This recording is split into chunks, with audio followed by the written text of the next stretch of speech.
दोस्तों मैं राज पांडे, आप देख रहे हैं आरसीएन टुडे। आइए जान लेते हैं अभी की लेटेस्ट अपडेट के बारे में। अभी की बड़ी खबर ब्रेकिंग न्यूज़ के बारे में बात करेंगे। आप सभी का आरसीएन न्यूज़ टुडे चैनल पर हार्दिक स्वागत है। हर एक जानकारी कलेक्ट करने के बाद इस चैनल के माध्यम से दी जाती है। आप सभी को मालूम होगा, जो भी जानकारी इस चैनल के माध्यम से आपको मिलती है वह पूर्णतः सही और सटीक होती है। उसी क्रम में अभी की 3 बड़ी खबर के बारे में बात करेंगे। अब यूपी पीईटी परीक्षा की तैयारी कर रहे हैं या उत्तर प्रदेश में आने वाली पुलिस भर्ती परीक्षा की तैयारी कर रहे हैं या सेंट्रल गवर्नमेंट की किसी भी एग्जाम की तैयारी कर रहे हैं जैसे रेलवे, बैंकिंग, एसएससी इत्यादि, तो आपके लिए टेक्स्ट बुक की तरफ से जबरदस्त टेस्ट सीरीज तैयार करवाया गया है। इस टेस्ट सीरीज के माध्यम से आप अपने नंबर को इंक्रीज कर सकते हैं। देखिए, आपको मालूम होगा कि यूपी के माध्यम से जो पीईटी परीक्षा 18 सितंबर को आयोजित की जाएगी, अगर इस परीक्षा में आप प्रतिभाग नहीं कर पाते हैं या परीक्षा क्वालिफाई नहीं कर पाते हैं तो भविष्य में आने वाली किसी भर्ती में आप अप्लाई नहीं कर पाएंगे। देखिए, परीक्षा में प्रतिभाग करने के लिए, आवेदन करने के लिए तो आपके पास मौका होगा, आवेदन कर देंगे, लेकिन अगर आपके नंबर अच्छे नहीं होंगे तो आपको मुख्य परीक्षा में बैठने नहीं दिया जाएगा।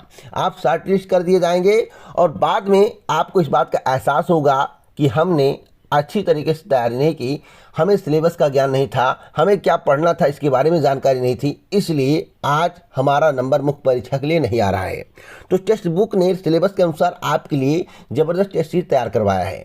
आपको बता दें, 43,000 प्लस मॉक टेस्ट आपको देखने को मिलेगा। 43,000 प्लस मॉक टेस्ट आपको देखने को मिलेगा 570 एग्जाम का, मात्र 375 रुपये में। तो जैसा कि आप अपनी स्क्रीन पर देख रहे हैं, 375 रुपये में आप 18 महीने तैयारी कर सकते हैं। पीईटी की तैयारी करना चाहते हैं, पुलिस भर्ती की तैयारी करना चाहते हैं, एसएससी की तैयारी करना चाहते हैं, बैंकिंग की तैयारी करना चाहते हैं, रेलवे की तैयारी करना चाहते हैं, तो अभी जाकर इसे परचेज कर लें। ऑफर सीमित समय के लिए, 2 दिन के लिए ऑफर था। आज 26 तारीख है, आज आप इसे परचेज कर लें, नहीं तो भैया कल हो सकता है आपको 14 महीने का मिले, 10 महीने की मिले, 8 महीने का मिले या 6 महीने का मिले, इसकी कोई गारंटी नहीं। तो अभी जाकर 375 रुपये में परचेज कर लें। आरसीएन कूपन कोड का यूज करेंगे तो आपको 25% का डिस्काउंट मिल जाएगा। तो ऑफर सीमित समझ के लिए है। डिस्क्रिप्शन बॉक्स में लिंक दिया हूँ, उस लिंक पर क्लिक करके आप इसे परचेज करें। पहली वाली खबर होगी अग्निवीरों को लेकर। जैसा कि आपको मालूम होगा कि सरकार के द्वारा पहली बार अग्निपथ योजना के अंतर्गत अग्निवीरों की भर्ती की जा रही है।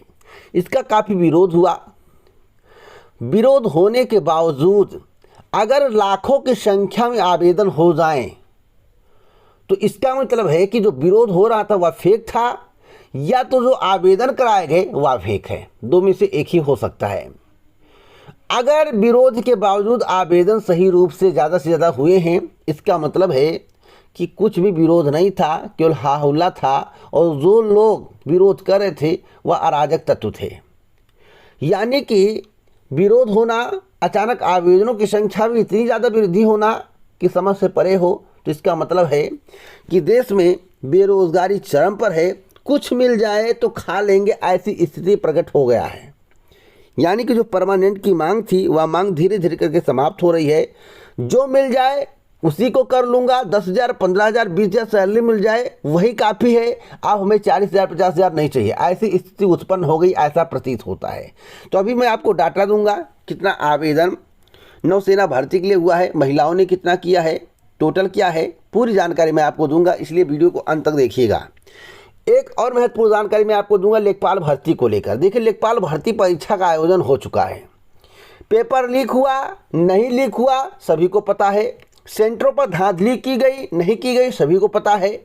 किस तरह से परीक्षा का आयोजन किया गया, परीक्षा पारदर्शी तरीके से हुई या नहीं हुई, सभी को पता है। सब लोग आकलन लगा रहे हैं। लेकिन इस समय कटाप बहुत खेला जा रहा है। कोई 82 बता रहा है, कोई 85, कोई 70, कोई 65, कोई 50। मतलब कटाप कितना जाएगा। देखिए, पदों को देखकर आकलन नहीं लगाया जाता है। लोग कह रहे हैं कि 65 कटाप चला जाएगा। मैं मान लेता हूं कि 65 नहीं, 60 चला जाए कटाप, लेकिन आपका अंतिम चयन तो होना चाहिए। अब अंतिम चयन किसका होगा इस पर बात करेंगे, पूरी जानकारी दूंगा, सबसे ऑथेंटिक, इसलिए वीडियो को अंत तक देखिएगा।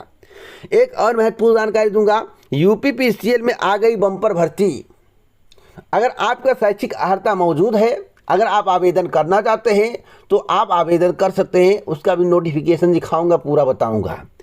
तो आइए पूरी खबर को विस्तार से जान लेते हैं। उससे पहले वीडियो को लाइक शेयर कर दें। अगर आप इसी प्रकार की ऑथेंटिक जानकारी प्रतिदिन चाहते हैं तो चैनल को सब्सक्राइब कर लें, बेल आइकन दबा दें, ऑल पर सेलेक्ट कर दें।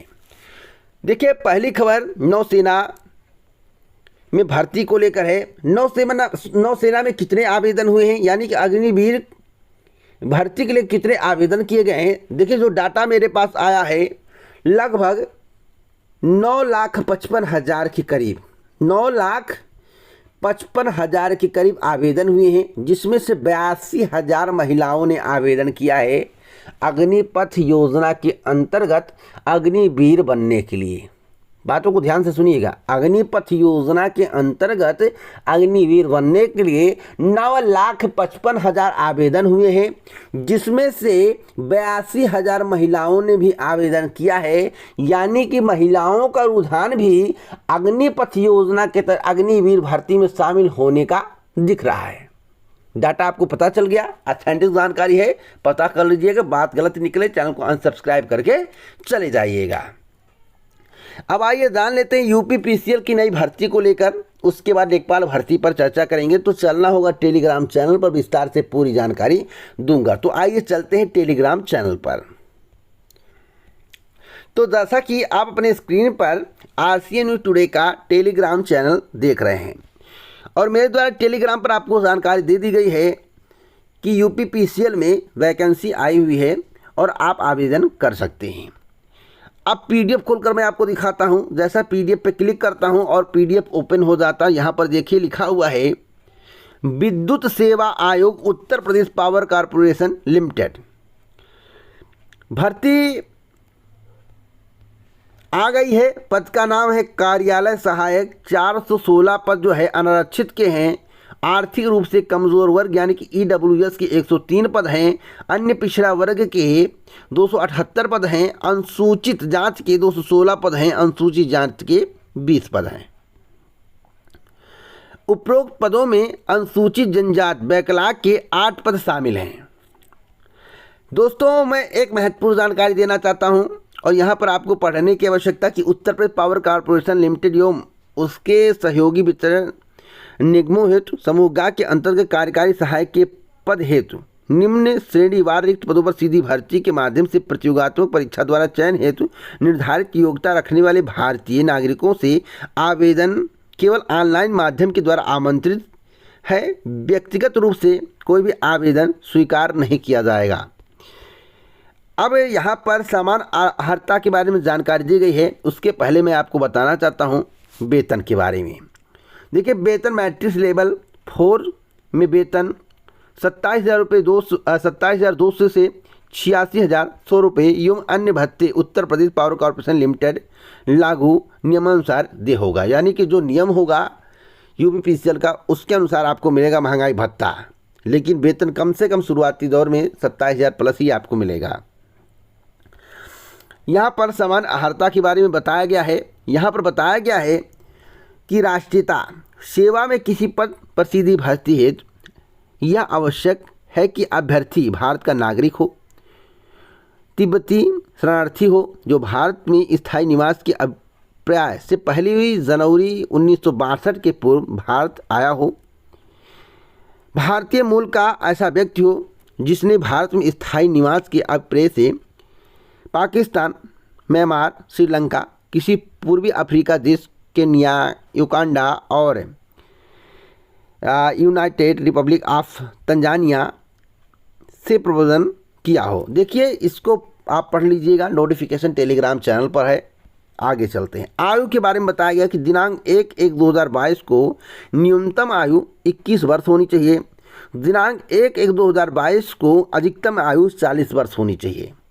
बात को समझिएगा, जब भर्तियां 21 वर्ष के अंतर्गत निकाली जाती हैं, बातों को ध्यान से सुनिएगा, जब भर्ती की आयु 21 वर्ष हो तो ज़्यादातर मामलों में देखा गया है कि शैक्षिक अर्हता स्नातक यानी कि 10+2 से ज़्यादा मांगी जाती है। स्नातक हो गया, इत्यादि हो गया, जिसमें 21 आयु होती है। जब इंटर लेवल की भर्तियां निकलती हैं तो उसमें आयु कितना होता है? 18 वर्ष। 18 वर्ष। तो आप देखते हैं आगे शैक्षिक अर्हता क्या है। अनिवार्य अर्हता एवं चयन प्रक्रिया।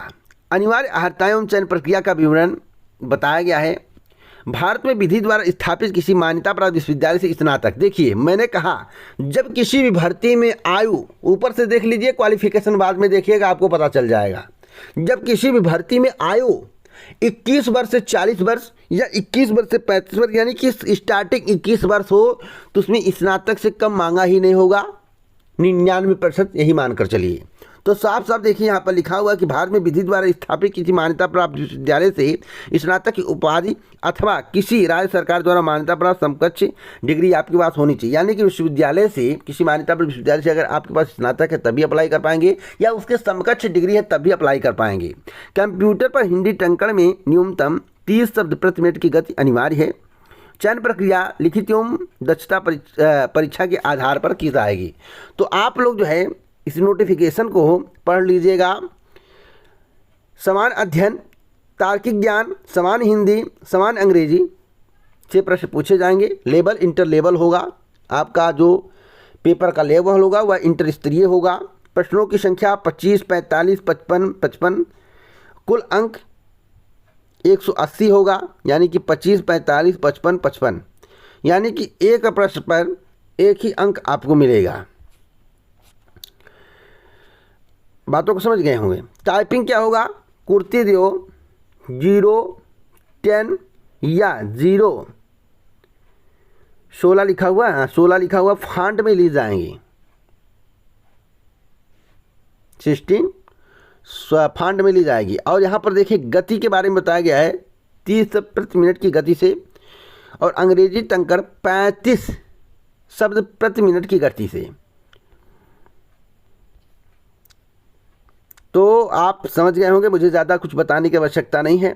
आप इस नोटिफिकेशन को पूरा विस्तार से पढ़िएगा तभी आवेदन करिएगा।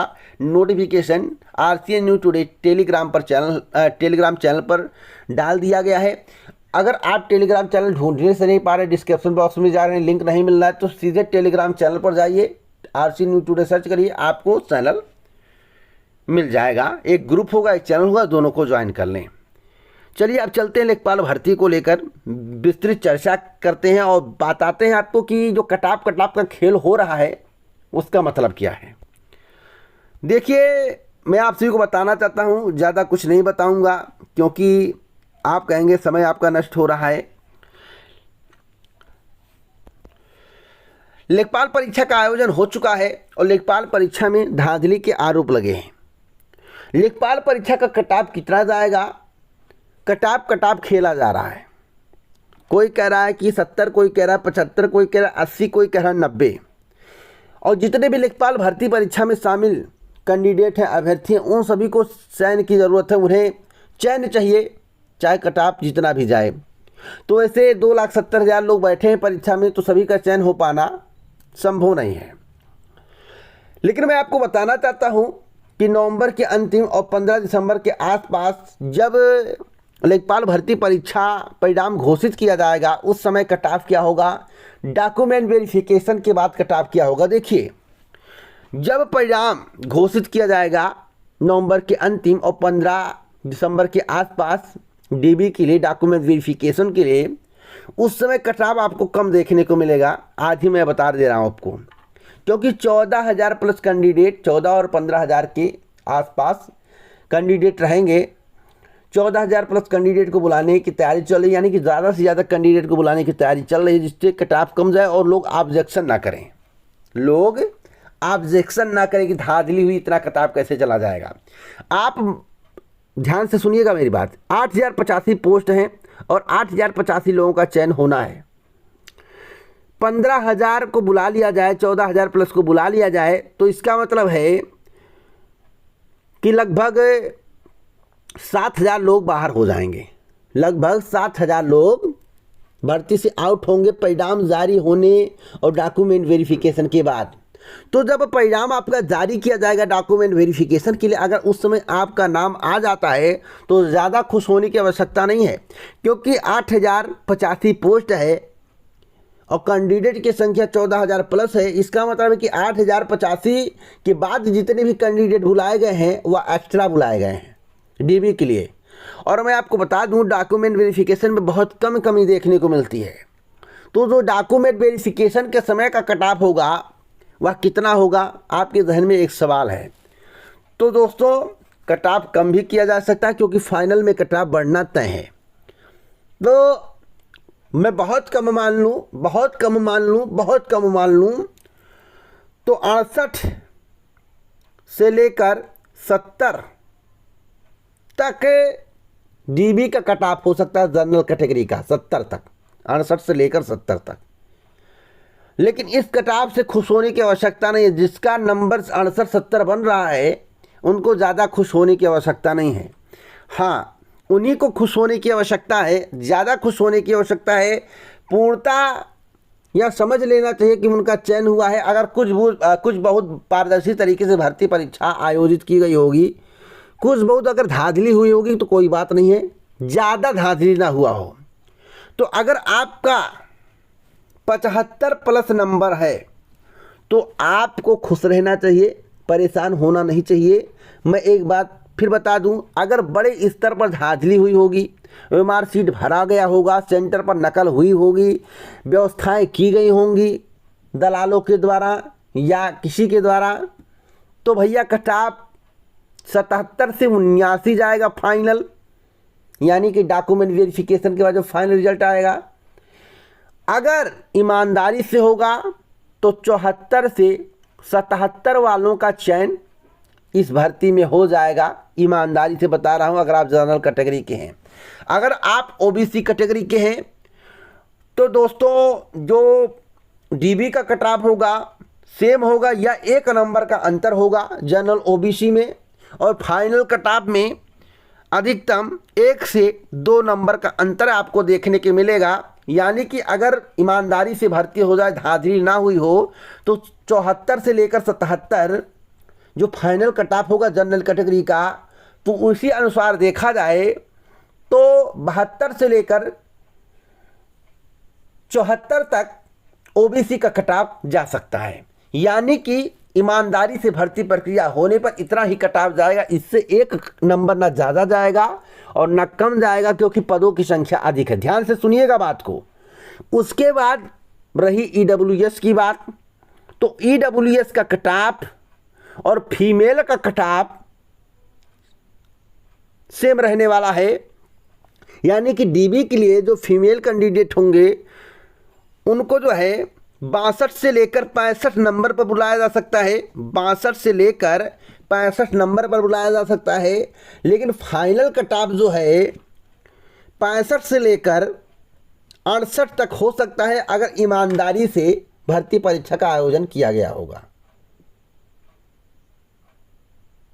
ईमानदारी से भर्ती परीक्षा का आयोजन किया गया होगा तो 65 से 68 नंबर कट ऑफ होगा। किसका सोच रहे होंगे, किसका? तो फीमेल का, और इसी के आसपास ईडब्ल्यूएस का रहने वाला है। एससी का कट ऑफ ओबीसी से लगभग 4 से 6 नंबर कम रहेगा। यानी कि ओबीसी का अगर 72 से 74 जाता है ईमानदारी पर भर्ती परीक्षा आयोजित होने पर, भर्ती कंप्लीट होने पर अगर ईमानदारी से होता है, तो ओबीसी का अगर 74 से लेकर 72 से लेकर 74 है, तो एससी का कट ऑफ मुझे लगता है कि 67 से लेकर 70 के बीच में रहेगा। ईमानदारी से बता, और थोड़ी बहुत धांधली होगी तो 2 नंबर बढ़ेगा, ज़्यादा धांधली होगी तो लगभग 4 से 5 नंबर ऊपर चला जाएगा। एसटी वाले कम रहेंगे, भूतपूर्व सैनिक वाले काफ़ी कम रहेंगे, और विकलांग का कट ऑफ ओबीसी की कट ऑफ के आसपास रहने वाला है। इतना मैं अभी से आपको बता दे रहा हूँ कि विकलांग का जो कट ऑफ होगा वह ओबीसी और एससी का जो फीमेल का एससी का जो कट ऑफ होगा उसी के बीच में रहेगा। यानी कि विकलांग का 68 से लेकर 70 कट ऑफ जा सकता है विकलांग का। तो बातों को ध्यान से सुनिएगा। इसलिए मैं कहूँगा ज़्यादा उतावला होने की आवश्यकता नहीं है।